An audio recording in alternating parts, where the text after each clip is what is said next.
There is an overwhelming amount of information all over the internet about hair growth and what you can do to grow your hair. And unfortunately, a lot of it is just for clicks, and a huge portion of it is just fear mongering, especially from so-called professionals. So in this series, Go with the Pro, every single episode I will be sharing tips and tricks from one specific industry professional, whether they are a hairstylist, a trichologist, a scientist, and we'll break down all their best tips so that we can all grow longer, stronger, and healthier hair. And today, we are talking about Abby Young. Abby Young is a trichologist and a beauty enthusiast right here on YouTube and a few other social media platforms as well. And she gives amazing advice on hair care. She has long, beautiful hair herself. And I will be sharing her top 5 hair care tips for faster hair growth. She's known for having no fluffs, no gimmicks, and she has built a huge following by giving realistic and practical advice.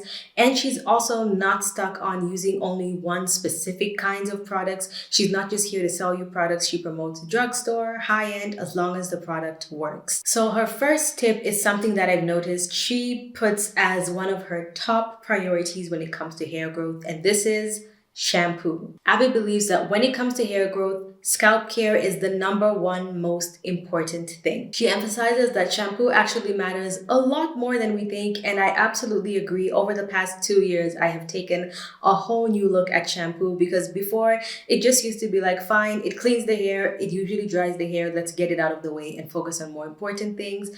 But I noticed that shampoos are actually very important. Shampoo not only washes off dirt, it washes off sweat, build up, a bunch of stuff from the environment, and more. And all these things can actually cause breakage, damage, just having pollutants, dust, things that you're allergic to in your hair, on your scalp. For example, I am allergic to pollen, I'm allergic to dust, I'm allergic to grass. And right now where I am, the weather is really windy. And so if I'm going out and my scalp is all exposed and there's lots of dust blowing and pollen going all over my scalp may not instantly turn red, but it will be affecting my scalp and I won't even realize it. Now, she makes it a point to say that just because a shampoo is great doesn't mean it's going to work for you. And she emphasizes that if you're going to pick a shampoo, you should pick one that is right for your specific hair type. So do you have a normal scalp? Do you have an oily scalp? Do you have lots of dandruff? What kind of scalp do you have? And she also makes it clear that if you're not sure what kind of scalp you have, it's probably because you have a normal scalp, which means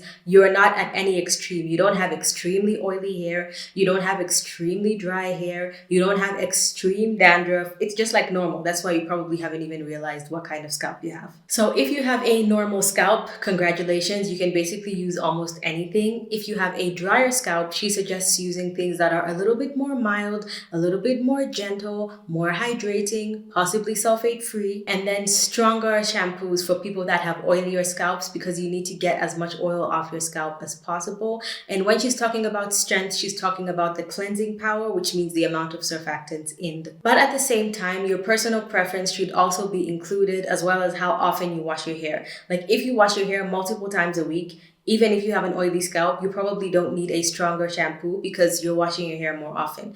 And then if you have a drier scalp, but you don't wash your hair often, or you use a lot of products, you may still need a stronger shampoo because you've got so much stuff on your hair. Here are a few of her shampoo recommendations, which are like generally, I just picked one per section because I don't want to make this video too long. So this is like a product that would work for most people. So it's not necessarily like for extra dry hair or oily hair. It's just like sort of in the middle, and those are the ones I picked. So for the medicated section, Nizoral is one that works for most people because a lot of people that have dandruff or issues on their scalp are dealing with fungal infections, and Nizoral is a great one for that. And I will link any product that I mentioned in the description box below. And then if you can't find Nizoral where you are and you don't want to get it off Amazon or something, just look for a shampoo where the active or the main active ingredient is ketoconazole. Then for a clarifying shampoo, or what Abby likes to call a clear shampoo, the L'Oreal Everpure, which is actually sulfate-free, is a great option for one of those stronger shampoos, especially if you have a lot of buildup, if you use a lot of products, or you have an oily scalp.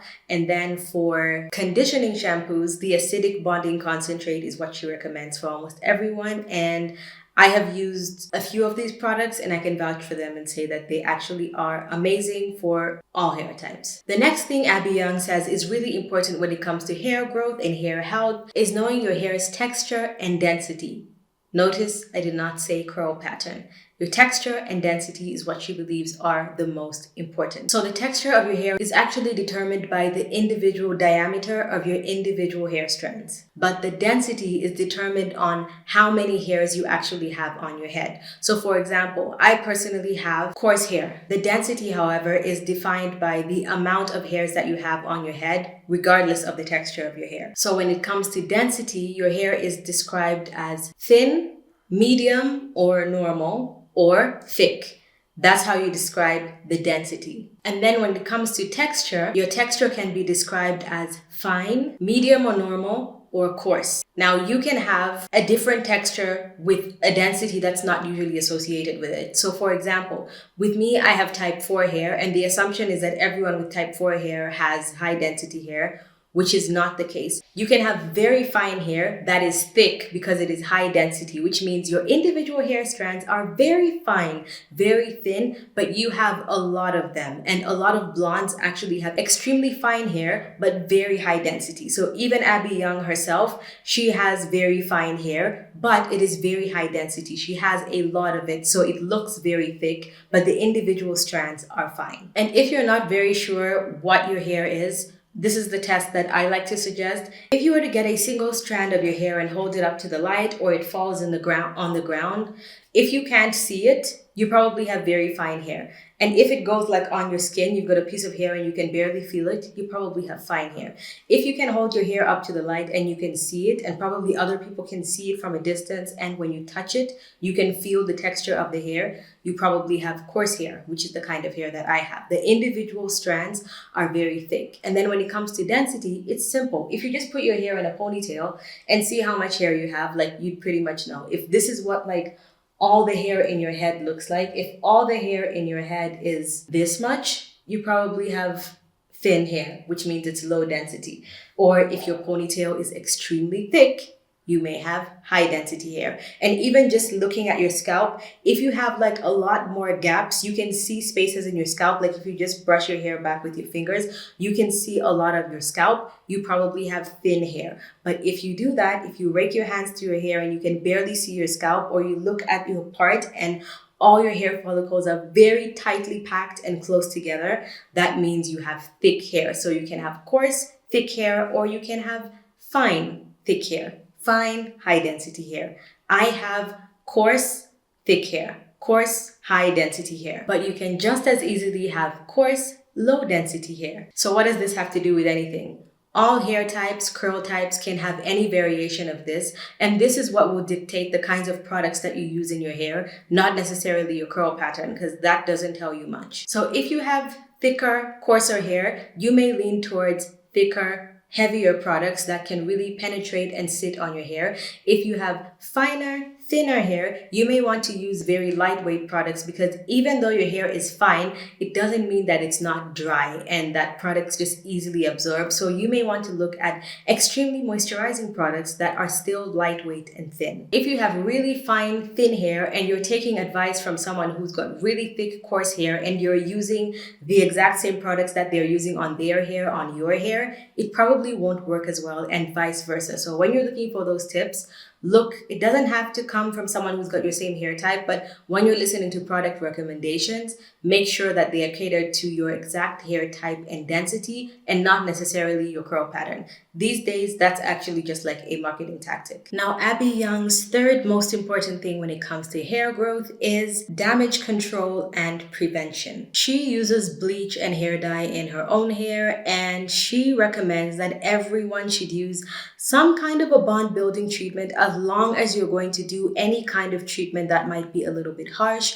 and that includes heat styling, relaxer, bleach, dye, any sort of like harsh chemicals that will impact the structure of your hair. She suggests you should be using bond builders before, during, and after. And she actually layers a lot of bond builders on top of each other, but she's also an influencer and she has access to a lot of products. So she doesn't recommend that everybody should be using like 3 or 4 different kinds of bond builders, but she does recommend specific ones depending on what your hair needs. Some specific products that she specifically recommends that are bond builders and all sort of different areas are: 1, the Dove Intense Repair Conditioner and the hair mask, and then the L'Oreal 5 Minute Ever Pure Glossing Mask, And all these products can work across the board for most hair types. And then specifically for the people with thicker hair or higher density hair, she suggests Amika's The Cure, and that is one of my favorite masks of all time. It is amazing and a little goes a long way. Now her fourth recommendation is something I have also only been using for about the past 2 years or so, and it's made a massive difference. And this is leave-in conditioners, but specifically liquid leave-ins. I know a lot of you watching this channel probably have natural hair, which is coarser, and usually we use thicker leave-in conditioners and butters that can really seal the moisture into the hair. But I learned the power of liquid leave-ins because they can actually really penetrate into the core of your hair shaft and keep your hair moisturized from the inside out. One of the best things about almost all liquid leave-ins, at least the good ones, is they are heat protectants too. And I'm going to mention the ones that ABBEY recommends, and surprisingly, I think I've tried almost all of them. The first one is the Pureology Color Fanatic leave-in. This was actually my first liquid leave-in that actually worked for my hair, because every single other leave-in I used before this either did nothing or it actually made my hair feel even more dry and coarse, and that kind of turned me off it. But the Pureology one is really lightweight, but out of all these, it would be sort of on the heavier side, but it absorbs into the hair shaft. It makes your hair shaft feel smooth. It actually helps my hair stay straighter for long. It is like a magic product, and I highly recommend it as well. Another favorite of hers is the L'Oreal Everpure, and that one is amazing. It is basically a dupe for the Pureology. It's not exactly the same. I would say it's an alternative and not a dupe. I also have that one, and I really like it, and I use it very often, and I'm pretty sure it's about half the price for the same amount of product. And now her fifth tip is something that I wholeheartedly agree with, and I speak about this all the time, and this is to ignore fear-mongering posts. The moment I see a medical professional using their profession or, wearing their lab coat and using it for authority just to give fake information, I immediately clock out and stop listening to them. Like, there's this older lady that I see.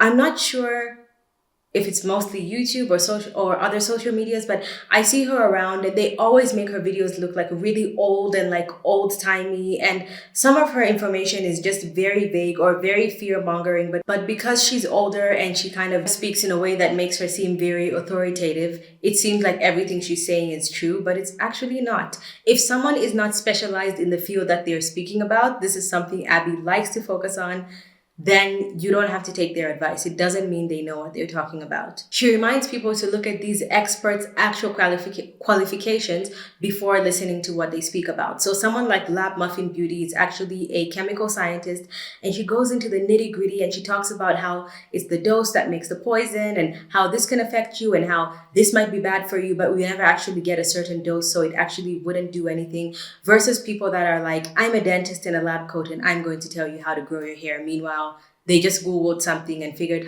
this is probably going to get views, and then I'll just wear my lab coat and they'll listen to everything I'm saying. You would actually get much better advice from a professional stylist who has no chemical scientific experience than a doctor who claims to know what they're talking about simply because they're a medical professional. Now let's talk about why ABBEY's approach actually works.